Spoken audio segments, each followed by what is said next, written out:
নারী যখন অভিনয় করা শুরু করে দেয়, ওয়াহ ওয়াহ, অভিনয় যখন শুরু করবে, মিথ্যাকে এতটা অভিনয় করে ইমোশনালি স্কিল দিয়ে, তারা একটা অভিনয়ের স্কিল থাকে।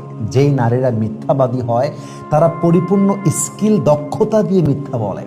এমনভাবে মিথ্যা বলবে মনে হবে যে পৃথিবীতে একমাত্র সেই অনেস্ট। যত পুরুষ তার জীবনে এসেছে সব গাদ্দার আর বেঈমান, আর সে হচ্ছে দুধে ধোয়া তুলসী পাতা। কিন্তু বাস্তবতা হচ্ছে কি? চোরের 10 দিন, গৃহস্থের 1 দিন। সত্য যখন উন্মোচিত হয়ে যায় তখন কারো অভিনয়ের চোখের পানি পুরুষ 2 পয়সা মূল্য দিতে চায় না। এটা নারীদের বোঝা উচিত। পুরুষের জীবনে মিথ্যাবাদী নারীর মূল্য আর একটা সাধারণ প্রাণীর মূল্য দুইটাই সেম, দাম নাই। পুরুষ যখন বুঝে ফেলে যে এই মেয়েটা মিথ্যাবাদী, সারা জীবন পুরুষের পায়ের কাছে পড়ে থাকলেও পুরুষ তাকে দাম দিবে না। লিখে রাখেন, এটা পুরুষের ন্যাচার। পুরুষ সব সহ্য করতে পারবে, বাট বেইমানি সহ্য করতে পারবে না। তাই আমি সবাইকে বলবো, নারীদেরকে, যে প্রিয় বোন আমার, আপনি আমার বোন, আমি আপনাকে উইথ ডিউ রেসপেক্ট বলছি, আপনার স্বামীর সামনে, আপনার শখের পুরুষের সামনে মিথ্যাবাদী হবেন না। যা বলবেন সত্য, যা বলবেন অনেস্ট। কারণ পুরুষ কিন্তু অনেক সময় সব কিছু ধরে ফেলেও আপনাকে জিজ্ঞেস করে যে এটা আসলে কেমনে হয়েছে, ওইটা কি হলো, ওইটা কেমন তুমি করলা। সে কিন্তু জানে, জেনেই আপনাকে জিজ্ঞেস করছে। অতএব অভিনয়ের খেলা খেলতে যাবেন না। অভিনয় করে সাময়িক জিতে যাওয়া যায়, বাট আজীবনের জন্য আপনি হেরে যাবেন। আপনার সংসার হেরে যাবে, আপনার ভালোবাসা হারিয়ে যাবে, আপনার ভালোবাসার মানুষটাও হারিয়ে যাবে। এজন্য আমার মনে হয় যে ভাই, আমি মজা করে বলছিলাম, but I am too serious right now. কারো বিশ্বাসকে পুঁজি করে ব্যবসা করতে যাবেন না। ব্যবসা করতে গেলে সে জিতে যাবে, আপনি হেরে যাবেন। একজন মেয়ে যখন স্বামীর বিশ্বাস নিয়ে খেলে, মেয়েটাই হেরে যায়। তালাক হলে পুরুষের কি ক্ষতি হয় সমাজে বলেন? কতটুকু হয়? হয় না বলবো না, কতটুকু হয়। আর একজন মেয়ের কতটুকু হয় আপনি হিসাব করেন। একটা মেয়ে ডিভোর্সি হওয়ার পরে তার কাছে 10টা প্রস্তাব আসলে 10 জনই নাক ছিটকে বের হয়ে যায়।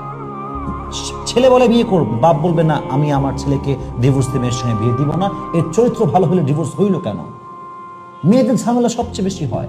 ডিভোর্স হওয়ার পরে মেয়েটা বাসায় গিয়ে টিকতে পারে না। বাপের কথা, মায়ের কথা, বোনের কথা, এলাকার মানুষের কথা, খালার কথা, ফুফুর কথা, ঝামেলার শেষ নাই। একটা পুরুষ তো বিন্দাস, তালাক দিয়ে দিবে বউকে, আর আমি ঘুরে বেড়াবে, কারো কথা পরোয়ার টাইমই তার কাছে নাই। সমাজের বাস্তবতা হচ্ছে, পুরুষ যদি শয়তান হয়, নষ্ট হয়, চরিত্রহীন হয়, মানুষ বলে আরে বিয়ে দিয়ে দাও, ভালো হয়ে যাবে।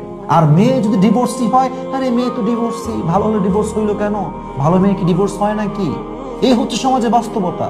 এর জন্য মেয়েদেরকে বলবো, প্রিয় বোন আমার, মিথ্যাবাদী হবেন না, মিথ্যাবাদী হবেন না, অভিনয় করতে যাবেন না।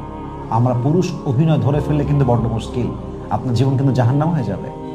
আপনার অভিনয় ধরা পড়লে, মিথ্যা ধরা পড়লে জীবন জাহান্নাম হয়ে যাবে। এই জন্য আপনি একজন সৎ মেয়ে হন।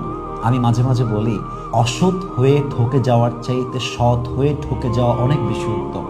কারণ আপনি যখন সৎ হয়ে ঠকে যাবেন না, আপনি নিজের কাছে নিজে ভালো থাকবেন। সবচেয়ে বড় কথা, সৎ ব্যক্তি আল্লাহর কাছে ভালো থাকে। ও যখন আয়নার সামনে দাঁড়ায়, ও একটা স্বচ্ছ চেহারা দেখতে পায়, যে এই চেহারাটা আসল চেহারা। এর পেছনে, এর ভেতরে কোনো মুনাফিকি নেই, এর ভেতরে কোনো মিথ্যাবাদীর রূপ নেই। দিন শেষে নিজের কাছে নিজেকে একটা বেটার ফিলিংস দিতে পারবেন। বাট আপনি যদি বেঈমান হন, আপনার অপোজিট পার্সনটা আপনাকে রেসপেক্ট করবে না। আপনি যদি মিথ্যাবাদী হন, আপনি নিজেকেই নিজে ক্ষমা করতে পারবেন না। কথা ঠিক আছে কিনা বলেন? এই জন্য যুবক বেশিরভাগ আমার সামনে আছেন, এবং আমাকে যারা শুনবেন, maybe they are maximum people, they are very very young, energetic, very active. This is really important message for you. কখনো কোনো মেয়ের অভিনয়কে বিশ্বাস করবে না। পুরুষের চোখের কান্না আর নারীর মুখের হাসি যে বিশ্বাস করবে, সে বড্ড বোকা। সবসময় বিশ্বাস করতে হয় না। পুরুষের কান্নার পেছনে থাকে অনেক অনেক অনেক বেশি কষ্ট। পুরুষ সহজে কান্না করে না, আর পুরুষের হাসির পেছনে থাকে অনেক বেশি কষ্টের কারণ। এটা আমরা অনেকে বুঝতে চাই না। এবং পুরুষের কষ্ট হচ্ছে কবরের মতো। কবরে কি হয় এটা কেউ জানে না। পুরুষের জীবনে কষ্ট কত বেশি, এটা পুরুষ আর আল্লাহ ছাড়া পৃথিবীতে কেউ জানে না, ঠিক কিনা বলেন? আর নারী তো কষ্ট পাইলেও কান্না করে, খুশি হইলেও কান্না করে। ওর কান্না বিশ্বাস করা বড্ড মুশকিল। এই জন্য প্রিয় ভাইয়েরা আমার, যদি জীবনে সুখী হতে চান মিথ্যাবাদী মেয়ের পাল্লায় পড়বেন না। আর একবার যদি বুঝে যান এই মেয়েটা মিথ্যাবাদী, ওরা আশেপাশে থাইকেন না, যত দ্রুত পারেন ওখান থেকে বের হয়ে আসেন। কারণ যে একবার মিথ্যা বলতে পারে, একবার যে চিট করতে পারে, সে 1000 বার চিট করতে পারে। এই জন্য সাবধানে থাকবেন, দেখবেন যে আপনার জীবনটা সুখময় করবে একজন। বলেন সবাই, তিনি কে?